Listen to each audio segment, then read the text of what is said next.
Now we'll learn about the ANOVA test, which is also known as the F statistics.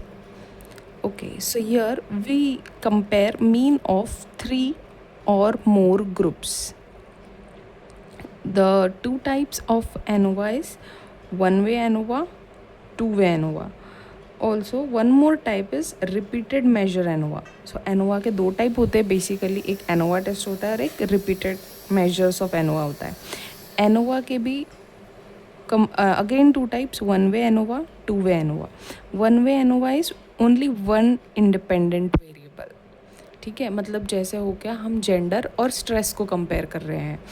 To way means two independent variable. इसमें हम gender और as को gender और as का हम stress के साथ रिलेशन देख रहे हैं. So that is two way ANOVA. So coming to the assumptions for ANOVA, the assumption is it should be independent observation, data should be normally distributed, and homogeneity of variance should be there. So the formula of ANOVA test is mean square between the groups divided by mean square within the groups. तो इसको हम ऐसे denote करेंगे कि F is equals to MSBT divided by MSW. तो mean square between groups, mean square within groups. तो mean square between groups का formula रहता है summation of n, that is number of observation, bracket में mean of the group. एक एक group का जो आपका मीन आता है वो, उसको आप माइनस करोगे मीन ऑफ हर ग्रुप का जो मीन आया है उसका एवरेज निकाल के आप जो मीन मतलब निकालेंगे, that is mean of group A, B and C. उसमें से आपको मीन माइनस करना पड़ेगा. ग्रुप मतलब ए ग्रुप का मीन माइनस करोगे आप, फिर बी ग्रुप का मीन माइनस करोगे, फिर सी ग्रुप का मीन माइनस करोगे, उसका स्क्वायर लोगे. ठीक है, divided by K minus one. K is number of groups.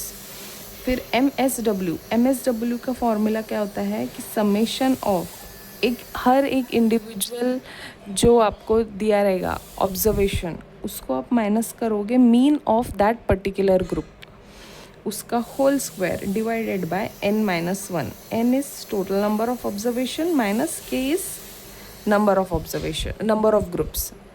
So you have to solve some numericals which will be given in your textbook. So once you do that, you will be more friendly about this formula. So after this we have to see the degrees of freedom.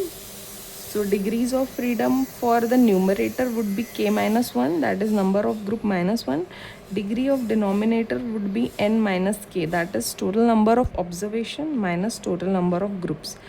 So repeated measure ANOVA is compare change over time. जैसे हम pair T test देखा था before and after, वैसे ही repeated measure ANOVA होता है कि before क्या था और आफ्टर क्या है. तो कंपेयर चेंज ओवर टाइम. ठीक है, then coming to the interpretation part. So if p value is less than alpha or p calculated is more than f critical, so we reject the null hypothesis. Or if p is greater than alpha or p calculated is less than f critical, so we accept the null hypothesis. Coming to the post hoc analysis. So post hoc analysis for ANOVA test is Tukey's honest significance difference and Born-Ferry correlation and Skiff's test. And for repeated measure ANOVA, we use first is same, means Tukey's honest significance difference, and second same means Born-Ferry correction, and third we used is Sidak or Home Born-Ferry. So why do we use post hoc analysis? So to identify which specific group or condition differ from each other. Like हमने 3 groups A के लिए, 3 group B के लिए, 3 group C के लिए.